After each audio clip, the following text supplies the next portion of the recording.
Shoutout muna sa mga subscribers at mga nanonood. Ivy Stan, Cheerio Martinez, Mr. Vishnu, Hot Issue, Kwentong Takip Silim Tagalog Horror Stories. I also want to thank Constant Crisis 19 and JMS Plov of Reddit for sharing their stories with us.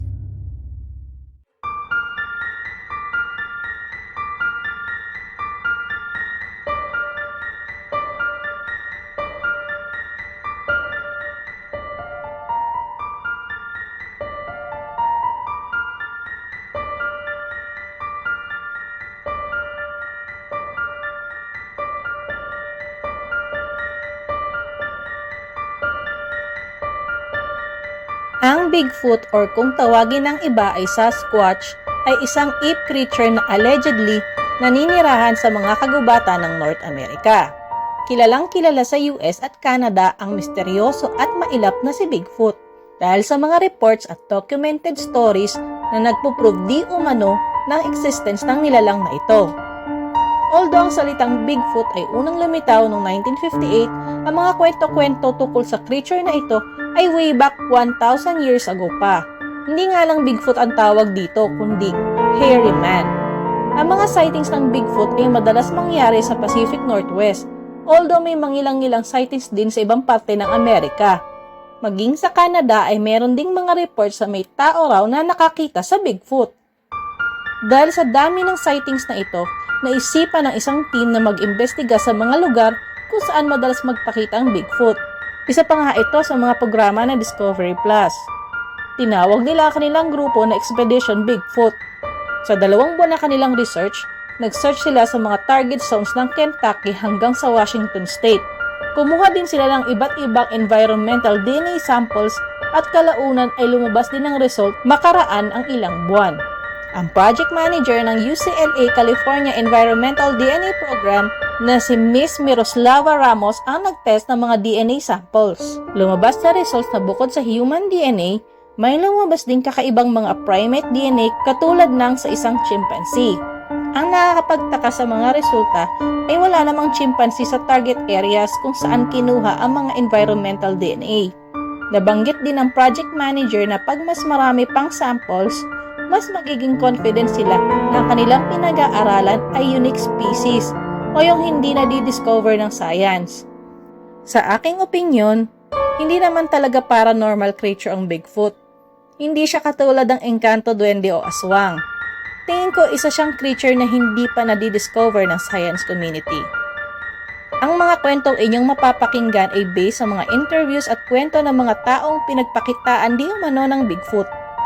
Simulan na natin ang mga kwento.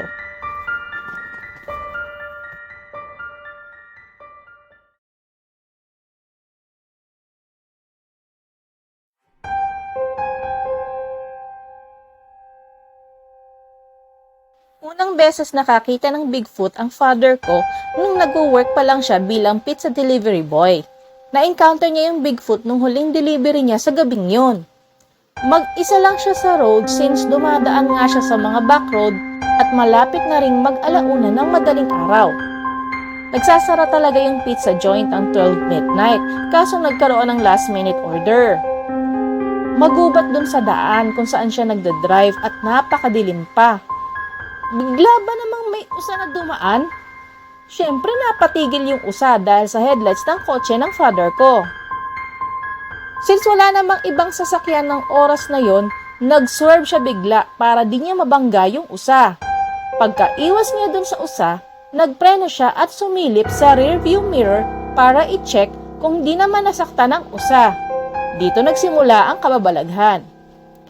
Meron siyang narinig na pagkalakas-lakas na crack na akala mo ay isang puno na pinutol sa dalawa. Hindi siya putol ng power saw ha, as in pinutol ang trunk na akala mo ay parang nagpuputol lang ng barbecue stick. Nakita rin niya na may biglang lumipad na puno at tinamaan ang kawawang usa. Napatulala ang father ko kasi hindi siya makapaniwala sa mga nangyayari. Tapos, may nakita siyang gumagalaw sa may puno sa gilid ng daan. Ang sabi niya, sobrang laki daw ng creature. Nung nahimasmasa ng father ko, nag-drive na siya pauwi. Kinabukasan, nag-deliver ulit siya ng pizza at binilikan niya yung daanan kung saan niya iniwasan yung pusa.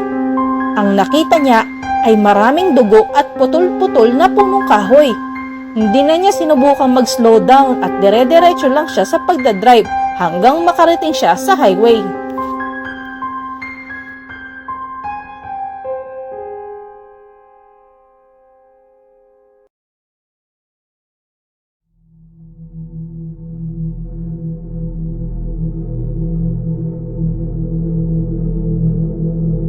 Around 12:30 ng madaling araw, narinig ko yung pusa namin.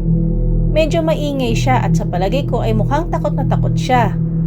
Tumakbo ko sa labas kasama ang aking anak at nakita namin ang pusa namin na nasa bubungan ng bahay namin. Naisip namin na baka kaya siya natatakot ay dahil may bobcat sa paligid namin. Bale, nakatira kami dito sa Mountain Ridge sa North Carolina. Merong laging road doon na papunta sa kagubatan malapit sa sapa. Pinatamaan namin ng flashlight yung logging road at napansin namin ang napakalaking creature na kulay itim dun sa may bend. Ang tangkad niya at ang tingin ko mas matangkad pa siya sa pangkaraniwang tao. Naglalakad siya gamit ang dalawa niyang paa at nag-glow ang kanyang mga mata na kulay blue nung tinamaan ng aming flashlight. Pagkatapos ng ilang segundo, umalis siya sa road at pumunta sa sapa. Di na namin siya nakita pagkatapos.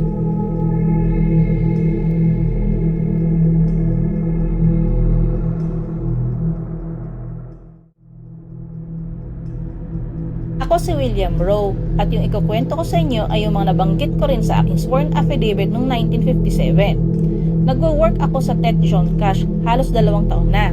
Noong October 1955, naisip kong umakyat sa Mica Mountain para tingnan ng isang abandonadong minahan doon.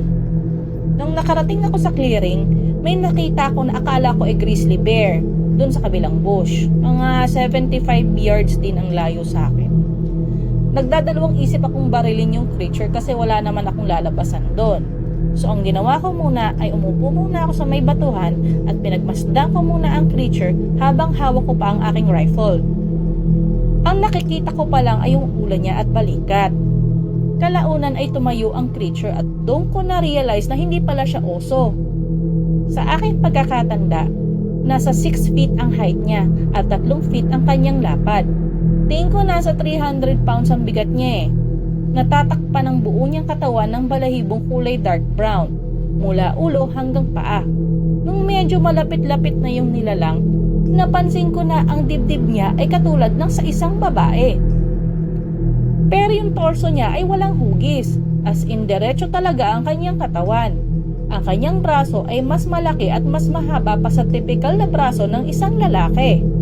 Mas malapad din ang kanyang mga paa at makapal din ang kanyang mga sakong. Pumunta siya sa kabilang dulo ng bush kung saan ako nagtatago. Nasa 20 feet din ang layo niya sa akin.